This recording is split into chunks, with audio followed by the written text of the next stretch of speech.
Welcome to Board Game Binge, the place where we bring you bite-sized, bingeable board game content from across the industry. I'm your host, James Staley, and in this episode, we're chatting with Channing Jones, a former programmer and now game designer, publisher, and founder of Seajay Games. His first title, Galactic Era, is currently on Kickstarter with 2 more days to go and is already funded at 176% of its goal. Channing, I want to welcome you to the binge. You've got an amazing story behind this game. Can you please start by just telling us kind of how you got into gaming in the first place? I always liked strategy games. So when I developed a very early version of Galactic Era when I was a teenager called Galactic Empires or something like that. I can't remember, but it was a strange game where you also had dice, where you rolled dice to make a map and stuff like that. Yeah, and then I didn't start. Then I didn't start developing board games in earnest until about 2003, and then more concentrated in 2012. I started doing it more intensively, with more of the intent of getting a board game actually published. And by that time, I already had quite an interest in science fiction and ufology and various esoteric subjects. And then in 2015, I decided to put all this knowledge into a space strategy game, which I called Galactic Era. And yeah, since 2015, I've been developing this game. This is sort of like my ideal space strategy game because I like playing games like Twilight Imperium and Eclipse. And so I wanted to make my own version with my own kind of improvement in the game that I would like to see compared to those games. This game is it's not like you just developed this a couple years ago. You've been developing this for decades. Yeah. So yeah, in theory, yeah. So the precursor to the development. So I haven't been developing. I actually started developing in 2015, but all the other things that went beforehand was decades beforehand. Sort of all my interest in sci-fi, my interest in ufology, my interest in strategy games and stuff like that. That was all put into this game, which I started developing actually in 2015. But everything else, all my knowledge is in the game, basically. So talk to me a little bit about this research. So when I was watching, and anybody that wants to check this out, go on the Kickstarter page, scroll down to the bottom. There's a video on the story behind this, and you've created. We're going to get into the game in a second, so people can learn about the actual game. But you've created this universe, which is best described as kind of like a merge between Star Trek and Star Wars, maybe a little bit of Battlestar Galactica. There's UFO myth kind of merged in there, some spirituality, conspiracy theory. You just kind of all in one big pot, mix it together, and you've created this beautiful kind of this universe.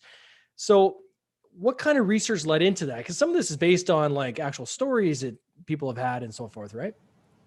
Well, it's basically based on all the supposed reports and witness accounts of the many people who have supposedly seen UFOs and met extraterrestrials, and who have supposedly been part of the secret space program. So there are some people who call themselves whistleblowers of the secret space program. So the U.S. military is supposedly has very advanced technology and can already travel to the stars. And some of these members of this space program claim to have been part of that program and have reported what they did during their time in the secret space program and what kind of aliens they met and what kind of technology they have and stuff like that. So that all that is in there, and it's all connected to spirituality because apparently aliens are very into spirituality. They don't usually have this supposedly this materialistic worldview that we do on Earth. They're very spiritual. They believe in higher dimensions and angelic beings and stuff like that, and the divine intelligence. So it's the creator of the universe, so to speak, and that all that is in the game. And I've always had it since 2006. I've had very strong interest in these kind of topics, and also in esoteric, and yeah, that's all in there. And that's what makes it different to other games of its kind. Yeah, like I like the so you have these different humanoid species, and the theory is that you've got these progenitors that I guess once on different planets as evolution takes place, usually it'll turn into a hominid, but their head will still kind of remain, keep some of the features of the animal that they kind of evolved from. So you've got a species that has like lion heads, species with like gorilla heads, reptilian, birds. And what I didn't know, which I thought was very interesting, is all this is rooted in some stories and theories of actual stories that people have had of things that they've seen and, you know, supposedly seen and things like that, which I think is really cool, kind of taking that and then kind of merging that into the, you know, this environment that you've created, which is pretty neat. So let's talk about this game. So this game is on Kickstarter right now. There's 2 days left. It's the second launch of the games, and we'll talk about kind of the prior launch in a few moments. But it's already went well past its goals. So right now, last I checked, at least right before we got live, you're at 425 backers. I'm going to say in euros, it was just over 31,000 euros. So for Canadian listeners, that's 50,000 Canadian roughly. And it plays 1 to 6 players, right? And then how long does a game actually take? About 3 hours. With 4 players, it takes about 3 hours. With 5 or 6 players, it can take an hour or 2 longer. Wow. And is it because it's so detailed and so involved, I guess, is why you have the length of this game the way it is, yes? Game similar to Twilight Imperium or Eclipse. The goal was to make it playable within an evening. Yeah. And so I think that's possible within 3 hours about. Definitely loaded with minis. So lots of minis in the game, lots of player boards. And this concept of, and this is where the Star Wars kind of came in for me, was the light versus dark, right? And so you can actually, you know, people who play the video game Knights of the Old Republic, you actually have that choice. You can start off as the Sith, or you can start off as a Jedi and kind of work your way through the world, or start off neutral and kind of choose one way or the other. This game, you have to choose. Are you on the path of light or path of dark? And then, but you have the opportunity to change as you go. Is that how that works, or? Yeah, correct. There's an action where you can switch your alignment, but you don't have very many actions in the game, so you can't do it too often. Otherwise, you're wasting actions. So, you can do it once or twice or so. That's possible. And the artwork is really, really well done. I know at the bottom that you give credit to, you got a fairly large team behind this. With this artwork, is when did the artwork come into play? Is this something you worked on with the artist even kind of prior to the game being finalized, to work flush with some of these characters, or how did that work?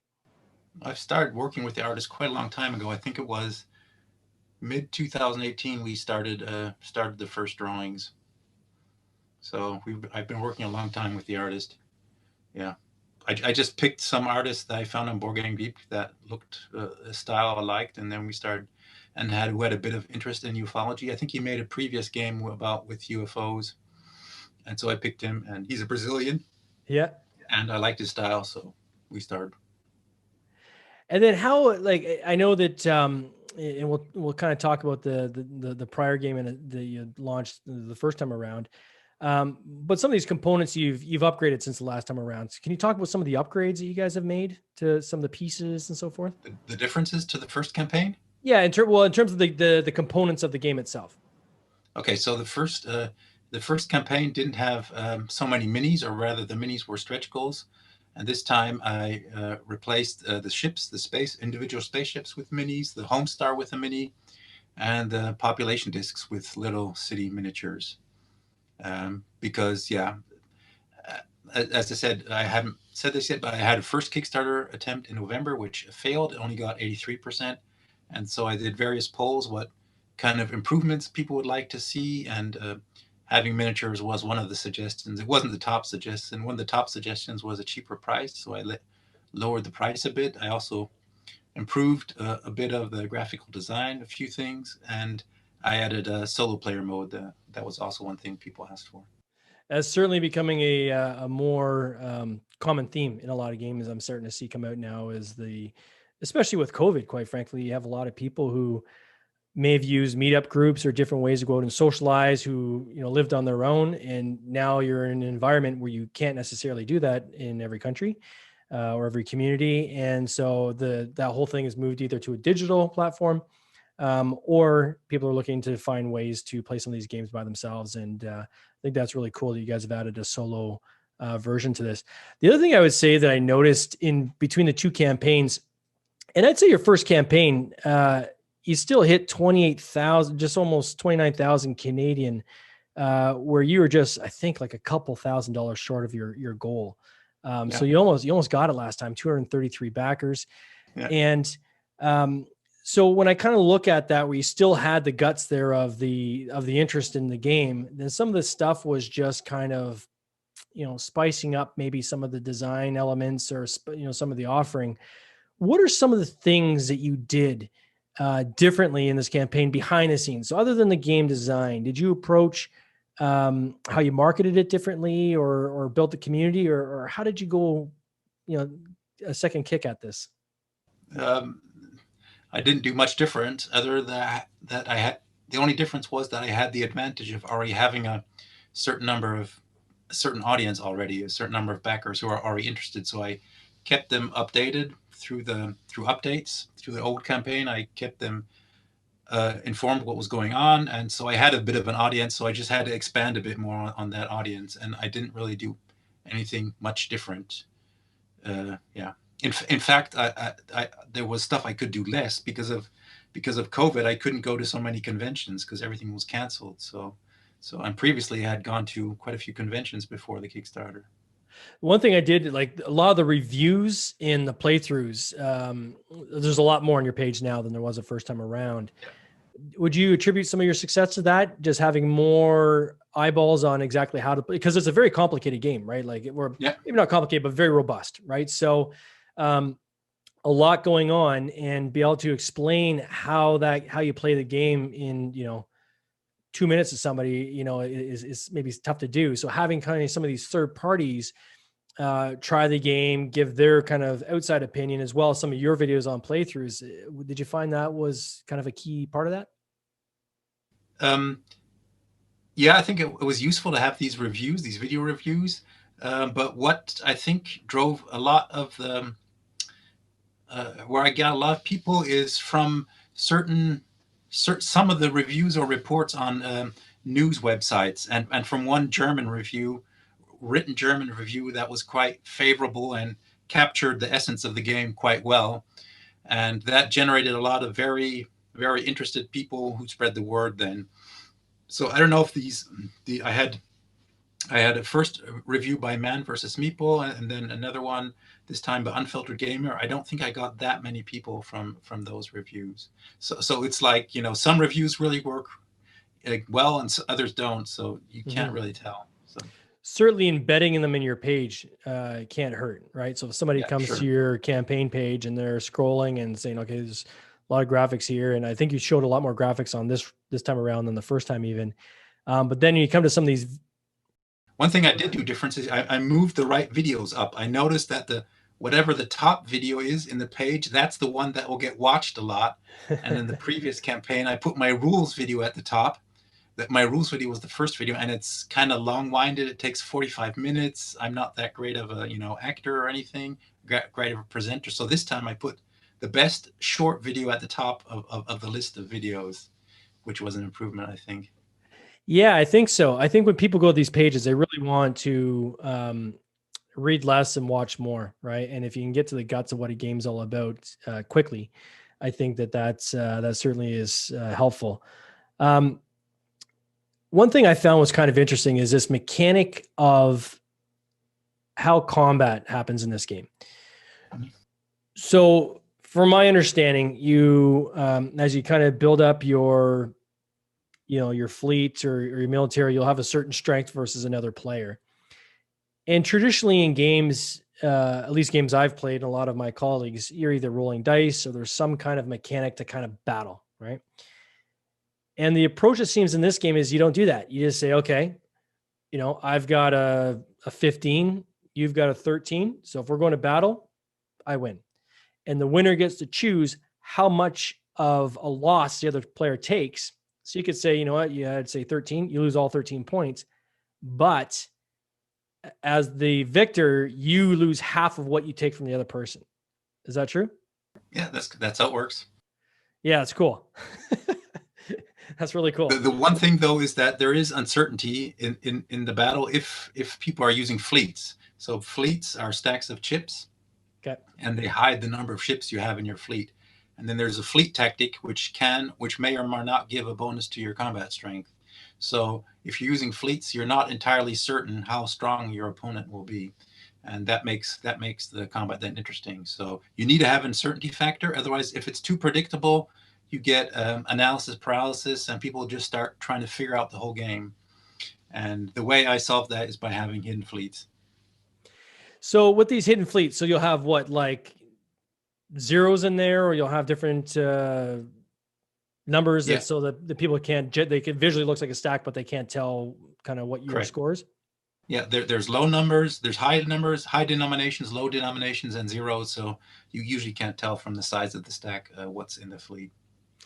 But there is a bit of memory element. So you can see, if you remember where those ships came from, you have a chance maybe of guessing how big it might be. And I think the other thing interesting too is that it's not always the victor chooses how much of the other person they're going to lose. I mean, I think they said if you're more than 3 times the score, is it, or you're more than double the score, then you can just, it's a 3 times. So you automatically destroy the other players. So, but it's not just about battles, is it? It's about building technology. So talk to us a little bit about how other elements of this game work. So I think the technology is interesting. First of all, you have technology tracks, which you level up. You have 5 technologies: military, spirituality, propulsion, robotics, and genetics. And you can just level them up from 1 to 6. The highest level is extremely powerful. So it really game-changing powers, but it's very hard to get to the highest level because you only can do 1 research per round. You only have 8 rounds. So maybe you might get an extra level somewhere from a planet. So it's really hard to get to the top level, but really rewarding if you get there. And another interesting thing is that you can trade technology levels during the game. So the trading works by teaching each other technology. So if I meet you, James, you have a high military technology and I have a high spirituality technology, then you can teach me military and I can teach you spiritual knowledge, basically, in the game.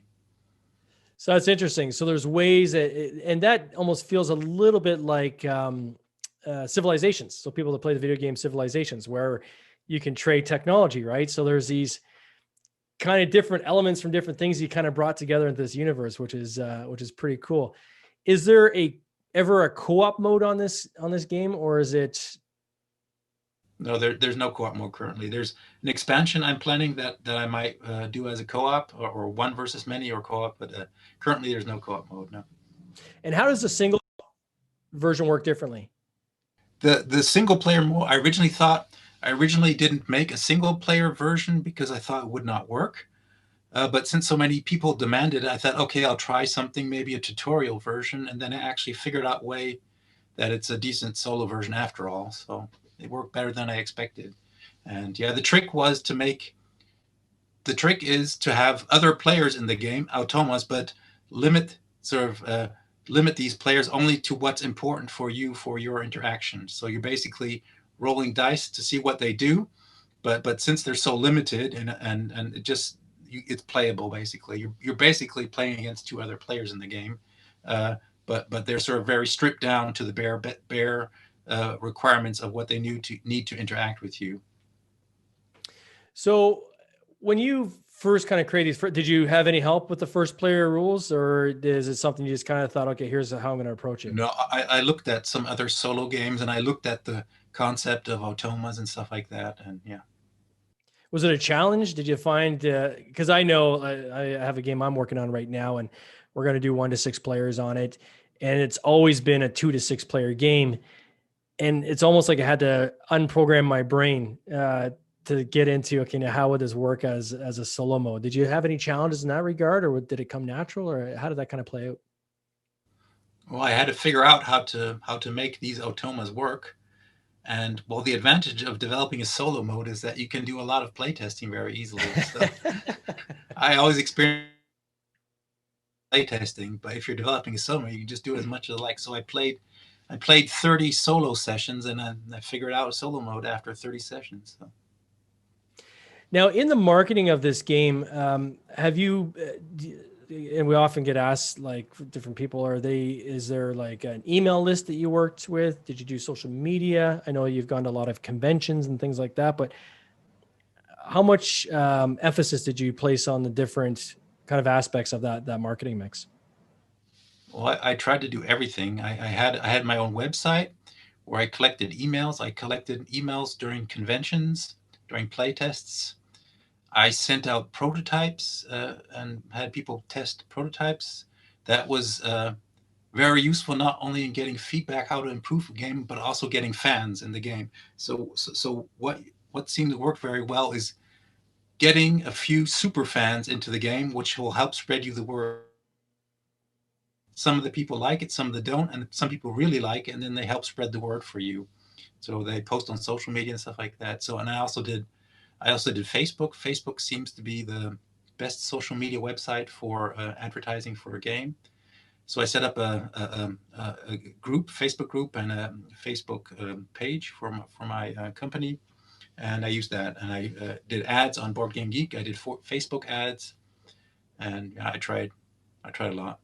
What was more successful for you, the Board Game Geek ads or the ads on Facebook? I have to check the numbers. They're pretty similar actually. They're pretty close. I guess the Board Game Geeks are slightly better because I spent slightly less, but I got the same number of people approximately from both ads. So I must say that I was going to say that's surprising. Most people that I've talked to who have used Board Game Geek have felt that the cost was a lot heavier than it was on Facebook, but you've had the opposite. I've had the opposite, but the ad performance isn't very good altogether. I must say, it hasn't been really worthwhile. I don't know. It's hard to say, but if I just look at the that came in that I get direct referrals to, it's less than the money. But of course, there might be hidden extra people who got noticed it and did a search or something, found their way to the Kickstarter instead of clicking on the link, went a different way or something. So. And then in terms of your email list, how big did you build up that email list? 350 or something like that altogether. Nice. That's decent. So is there plans to turn this story into something beyond the board game? Like, are you going to, we talked to the guys working on the Pretty Princess Pomelo anime style card game a week ago. And that's where their head is at, is we've created this kind of universe, or we've created this environment with these characters. Maybe there's somewhere else we can take them beyond the board games. Has there been some considerations on your end with that? Not really so far. I mean, well, there will be a booklet. There will be a back where you can just read the story. It's more or less the same that you can read on the website, but a few things extra. So you'll be getting a few new things. And there is one thing I've been making. I'm making a series of shorts. I'm having a ghostwriter write a story.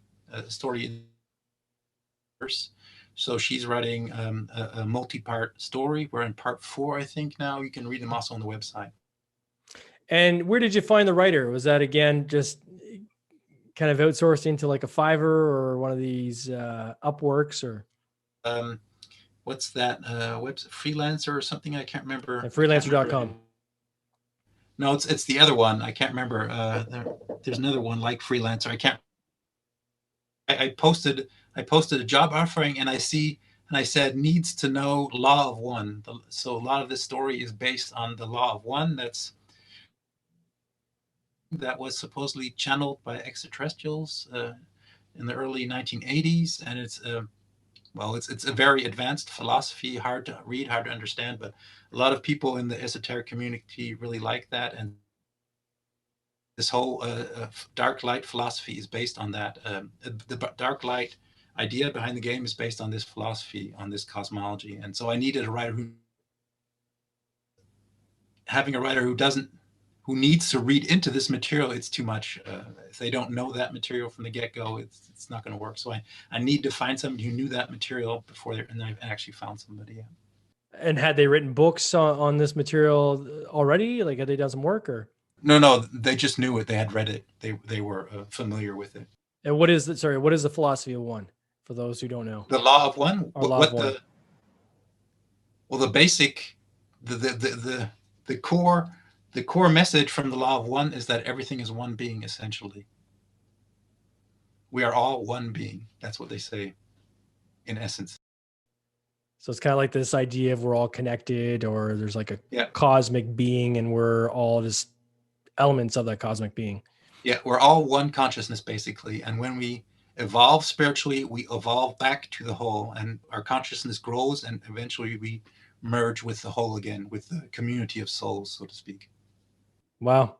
Well, there's certainly a lot of these elements that are built into the game, which is kind of cool to see that in the story. So where do you go from here? What's next on the docket? So I know you've had your hands full kind of building out this game, and congratulations again on a successful Kickstarter. Still 2 days ago. So anybody interested in this, check it out. Lots of online materials to explain this game to you. It looks really fun.